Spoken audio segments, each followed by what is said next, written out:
biasanya Anda ditemani oleh Andri Jarot, sekarang gantian. Rekan Andri Jarot masih menikmati liburan awal tahun, dan sekarang giliran saya Putri Viola yang akan menemani Anda. Semoga kehadiran saya bisa menghangatkan suasana malam minggu Anda, karena kita tahu cuaca di luar juga buruk hari ini. Angin kencang melanda beberapa daerah di Jakarta, mengakibatkan beberapa pohon rubuh. Kita tahu juga sekarang sedang turun hujan. Semoga suasana ini tidak mengganggu keharmonisan malam minggu Anda yang dihabiskan bersama keluarga dan juga orang-orang terdekat. Tapi yang pasti, pekan ini kita dikejutkan oleh kasus pencabulan anak yang kembali terulang. Apa yang dilakukan oleh Baikuni alias Babe masih belum hilang dari ingatan. Dan kini ada nama baru, Sartono, yang menjadikan anak-anak hingga remaja usia belasan sebagai korban. Saya Putri Viola akan mengajak Anda untuk melihat kasus ini lebih dekat dalam Apa Kabar Indonesia Malam Akhir Pekan.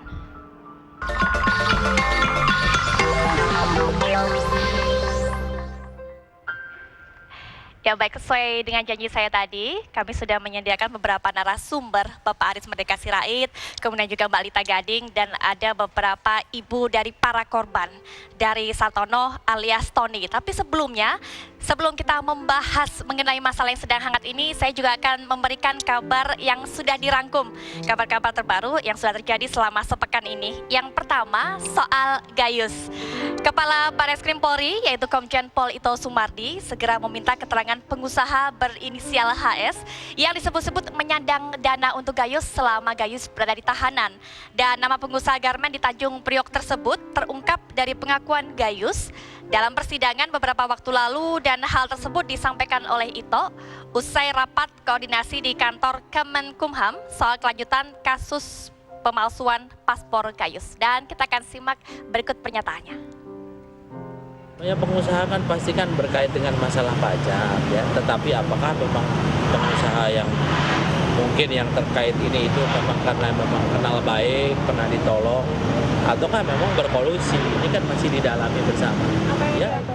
Ya, dari kasus Gayus kita loncat ke lapangan hijau karena memang tim nasional U23 ini akan segera dibentuk. BTN, terutama dari Badan Tim Nasional, sekarang sedang menyeleksi pemain. Hari Senin akan diumumkan dan mereka sudah menjalani seleksi selama 2 tahap atau 2 grup. Kita akan melihat liputannya berikut ini.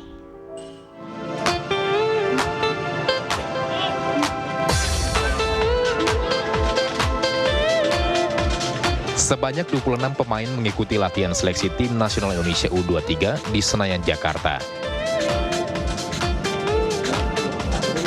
Seleksi ini merupakan seleksi gelombang ketiga yang dipersiapkan untuk ajang SEA Games 2011 dan Pra-Olimpiade.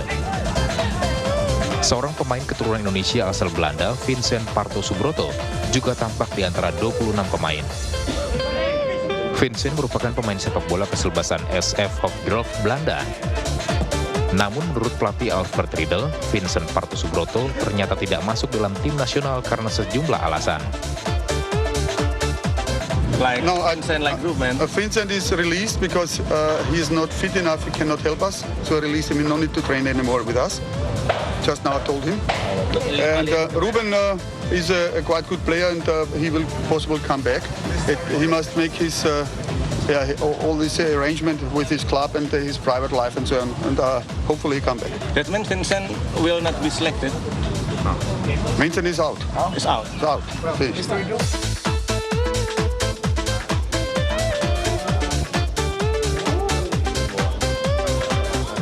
Vincent Parto Subroto mengaku akan segera kembali ke Belanda. Ia akan terus bermain sepak bola di negeri tersebut. For Netherlands national team. No, I don't play there for the national team. It's a lot, much more bigger than.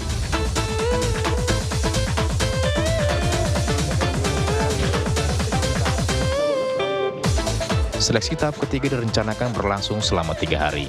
Seleksi meliputi uji ketahanan fisik, serta teknik dasar menyerang dan bertahan. Dari Jakarta, tim TV One mengabarkan.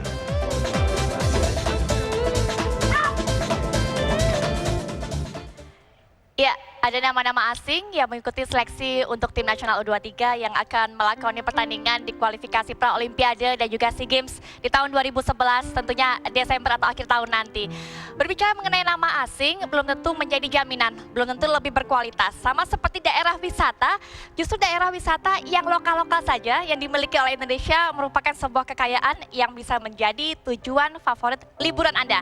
Salah satunya adalah Ujung Kulon. Dan sekarang saya akan membawa Anda untuk pergi menuju Ujung Kulon untuk menyaksikan dan juga menikmati bagaimana eksotisme Ujung Kulon bersama rekan saya Vera yang juga sudah jalan-jalan ke sana. Ini dia.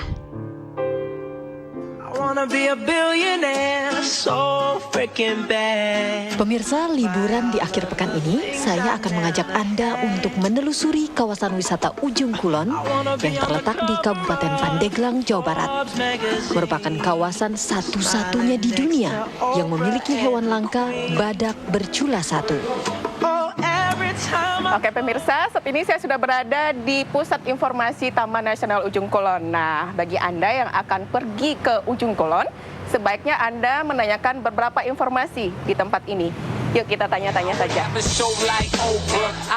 Tempat wisata menarik di kawasan Ujung Kulon ini ternyata banyak sekali pemirsa. Seperti Pulau Pecang, tempat menetapnya badak bercula satu, Pulau Hendelum, dan hutan wisata. Namun di perjalanan kali ini, saya akan mengajak Anda menelusuri hutan di Gunung Honje yang berada di sebelah selatan Ujung Kulon.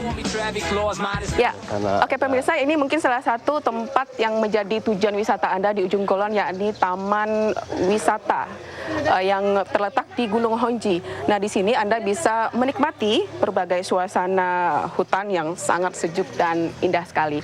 Nah, Pak, Bapak bisa cerita nggak Pak, kira-kira di sini apa aja yang bisa dipromosikan untuk wisatawan yang akan datang ke Ujung Kulon? Beberapa objek wisata maupun objek-objek penting dari hutan tropis di Ujung Kulon ini, salah satu kawasan Gunung Honje ini menyediakan beberapa informasi dan objek yang penting untuk wisatawan maupun penelitian dan pendidikan lainnya. Selain itu, jika Anda berkunjung ke kawasan Ujung Kulon, Anda akan bisa bertemu dengan badak bercula satu dan melihat hewan primata menarik seperti kukang. Termasuk juga menjelajahi hutan. Saya seperti dimanjakan dengan sejuknya udara di kawasan ini. Apalagi dulu tempat ini pernah menjadi komunitas kawanan badak. Namun karena semakin banyaknya penduduk yang bertempat tinggal, badak pun beralih menetap ke Pulau Pecang. Ya pemirsa, ini mungkin tempat salah satu yang menarik buat Anda kunjungi, yaitu yang ada di daerah Gunung Honje. Lumayan bagus ya setelah saya menelusuri beberapa hutan di sini. Keren banget.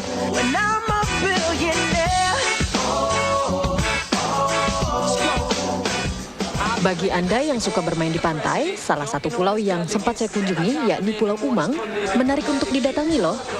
Pulau ini masih berada di kawasan Ujung Kulon dan bisa menjadi pilihan liburan akhir pekan Anda. Karena selain menawarkan fasilitas penginapan yang mewah, Anda juga bisa menikmati paket wisata laut yang menarik.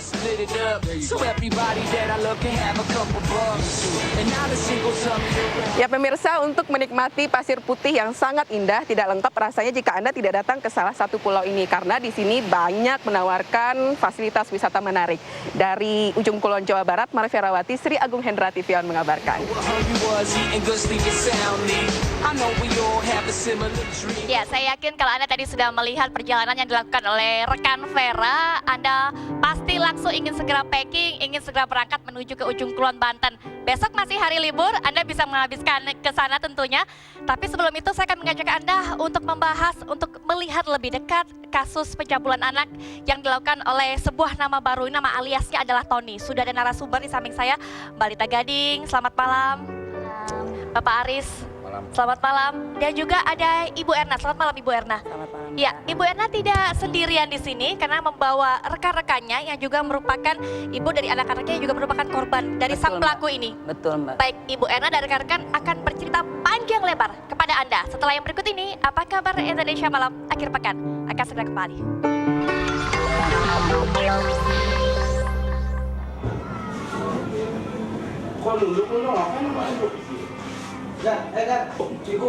Laki-laki penjual mainan di kereta dan stasiun ini mengakui semua perbuatannya pada polisi, mencabuli 96 yang masih anak-anak dan remaja. Menurut ayah 4 anak ini, perbuatan tidak senonohnya itu dia lakukan di berbagai daerah, seperti Jakarta, Serang Banten, Purwakarta, dan Bandung, Jawa Barat. Lokasinya di stasiun atau di gerbong kereta yang rusak. Sartono membujuk korbannya dengan uang atau rokok. Ia juga mengaku menyewakan korbannya pada pria lain. Kamu 7 kali melakukan itu, lu mau merasa... itu. Ya di situ mah anak-anak udah ini Pak, udah biasa keluyuran gitu, kalau malam minggu. Diimingin apa Pak sama Bapak sampai anak-anak itu pada mau? Di situ mah udah biasa dia minta rokok Pak, gitu. Ini Bapak lakukan dari tahun berapa Pak? 2008 Pak. Halo Pak. Perlakuan Bajat Sartono terungkap karena ia menculik dan memperdagangkan seorang korbannya, AL. Remaja 14 tahun asal Kepulauan Seribu itu melarikan diri dari pria yang menyewanya. Sempat dicabuli, terus siangnya dipaksa untuk meminta-minta, malamnya kemudian dijajakan. Terjadi terus setiap hari, sampai kemudian tanggal 5 dia tidak tahan, lari dari tersangka. Dalam pelariannya akhirnya dia pulang ke rumah, lapor kembali ke Polsek yang sebelumnya juga sudah dilaporkan oleh orang tua korban kepada Polsek Pulau Seribu Utara atas laporan kehilangan. Kemudian kita tidak lanjuti dengan penangkapan tersangka.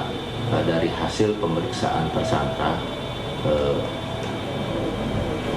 kronologis penculikan, kronologis memperdagangkan, semuanya sudah diakui dan kita sudah konfirmasi kepada korban dan diakui kebenarannya.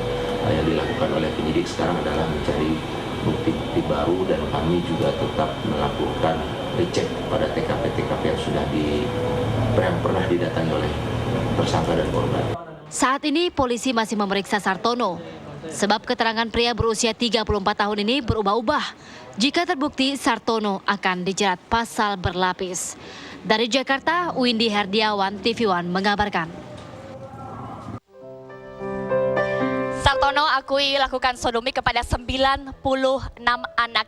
Bukan hanya apa yang dilakukan oleh pemilik nama alias Tony ini yang membuat kita berpikir atau menyita perhatian kita di akhir pekan ini.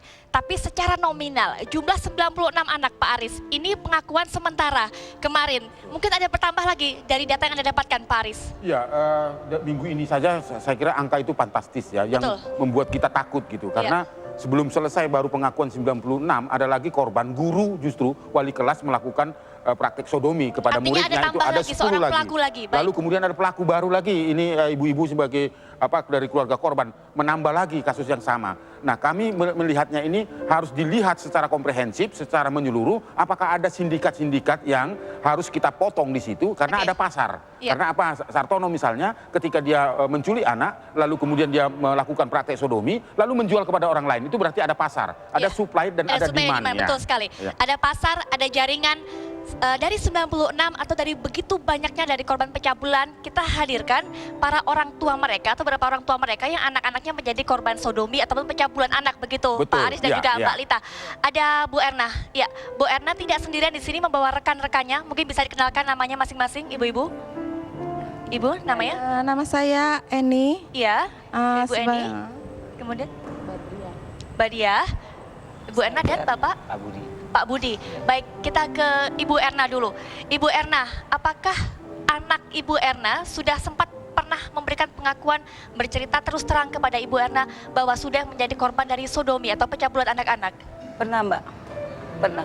Iya, anaknya umur berapa, Ibu? 7 tahun, Mbak. 7 tahun. Ibu-ibu yang lain anaknya usianya? Saya umurnya 7 tahun. 7, 9, Pak Budi? 9 sama. 7 dan 9 tahun. Waktu itu apa yang dikatakan oleh anak ibu yang berusia 7 tahun itu? Sebenarnya sih dia awal mulanya itu disuruh ngaji.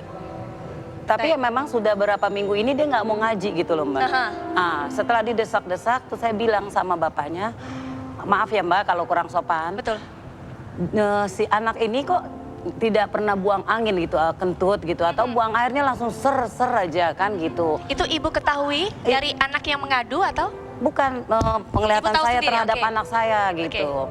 Terus tetap disuruh ngaji, tapi tetap nggak mau. Akhirnya bapak kandungnya itu bilang, kamu benar nggak pernah kentut atau buang air seperti ini. Emang kamu kenapa? Setelah didesak-desak, bapaknya datang ke saya sambil nangis-nangis, katanya bener Erna anak kita udah pernah disodomi orang gitu loh Mbak, katanya. Waktu pertama saya dengar shock bener-bener saya Mbak, bener-bener shock perasaan seorang ibu. Gimana Mbak mendengar pertama kali anak itu udah pernah disodomi orang.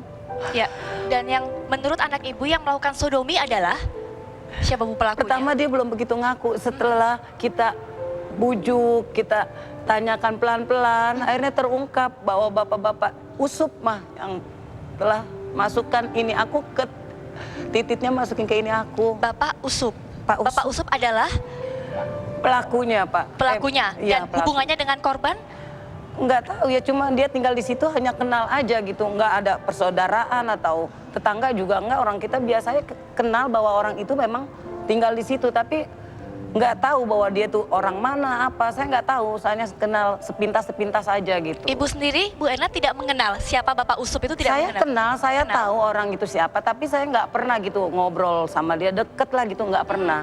Karena ya biasa-biasa aja gitu Mbak sama dia. Menurut pengakuan dari anak Ibu Erna, berapa kali anak Ibu Erna disodomi oleh Bapak Usup tersebut? 5 kali Mbak. 5 kali, dalam kurun waktu berapa yang bulan? Berbeda. Saya nggak tahu dia lakukan tuh berapa bulan yang lalu atau berapa minggu yang lalu, nggak tahu. Cuma dia ingat 5 kali katanya. Oleh Bapak Usup? Oleh Bapak Setelah Usup. anak Ibu